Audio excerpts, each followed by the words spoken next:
Bharatiya Janata party के वरिष्ठ नेता, राज्यसभा सांसद और उत्तर प्रदेश के पूर्व डिप्टी सीएम दिनेश शर्मा जिस वक्त हमारे साथ हैं। दिनेश शर्मा जी, अखिलेश यादव को अब ब्राह्मण भी याद आ रहे हैं। उनके पीडीए में अब ब्राह्मणों की भी चर्चा हो रही है। कल अखिलेश यादव ने प्रेस कॉन्फ्रेंस करके एक ब्राह्मणों का मुद्दा उठाया है, आप कैसे देखते हैं? मुझको तो लगता है कि समाजवादी पार्टी जब भी कोई मुद्दा उठाती है तो उसका सीधा संबंध कोई ना कोई अपराध में से छुपा हुआ होता है।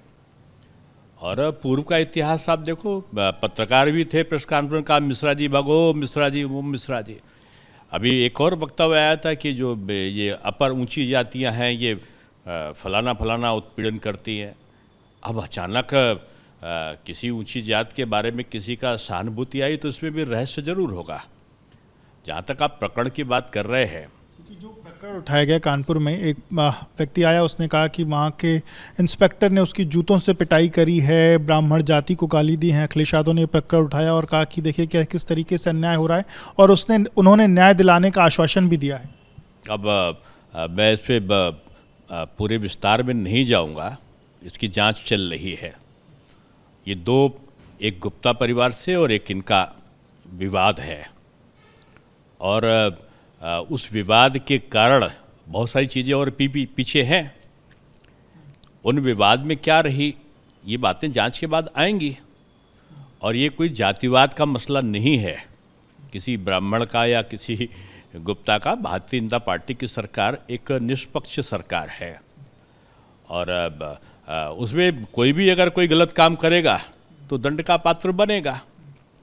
वैसे जिनकी बात कर रहे हैं वो अगर वो निर्दोष हैं तो निश्चित रूप में पुलिस के खिलाफ कार्रवाई होगी, लेकिन वो समाजवादी पार्टी के कार्यकर्ता हैं और उनके खिलाफ शिकायतें भी आई हैं। ये भी एक पक्ष का कहना है, एक गुप्ता परिवार है उसका ये कहना है, और इनका कहना है कि पुलिस ने उनके साथ में पिटाई करी। तो दोनों चीज़ की जांच होगी, और जो दूध का दूध है वो पानी का पानी है वो सामने आ जाएगा। लेकिन इसमें ब्राह्मण और ठाकुर और बनिया ये प्रकरण नहीं है। बीजेपी की जात के आधार पर नहीं करती है, जातिवादी पार्टी थोड़ी है। यहाँ सरकार में जो भी दोषी होगा, चाहे जिस जाति का हो, वो दंडित होगा। और रहा ये बातें, तो ये सब बातें जो ब्राह्मण उत्पीड़न की उठाते हैं, अभी तो कह रहे थे कि ब्राह्मणों को पीछे किया जा रहा है। सब जगह राजपूतों के बारे में भी बयान आया था समाजवादी पार्टी का, वो कल निकला, पता चला कि वो केवल शायद 15-16 जगह ही उनके जिलाधिकारी हैं और 25 जगह ब्राह्मण जिलाधिकारी हैं। बीजेपी जाति के आधार पर नहीं, योग्यता के आधार पर काम करती है। अब झूठी जातिवाद के क्यों आरोप लगा देते हैं? मैं समझता हूँ ये सब उचित नहीं। उत्तर प्रदेश का विकास बगैर जाति और संप्रदाय की ही संभव है।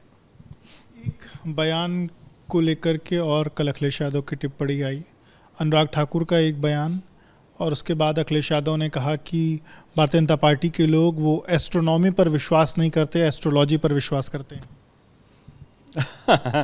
भारतीय जनता पार्टी के युग में ही भारत विज्ञान के उस क्षेत्र में पहुंचा है। कल ही तो हम लोगों ने शुभ्रांशु शुक्ला जी का स्वागत किया है।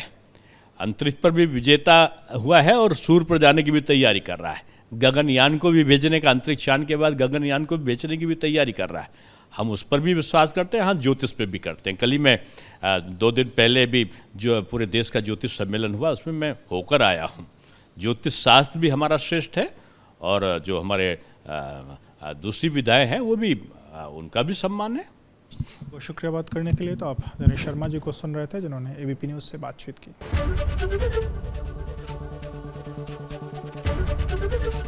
एबीपी गंगा, खबर आपकी, जुबान आपकी।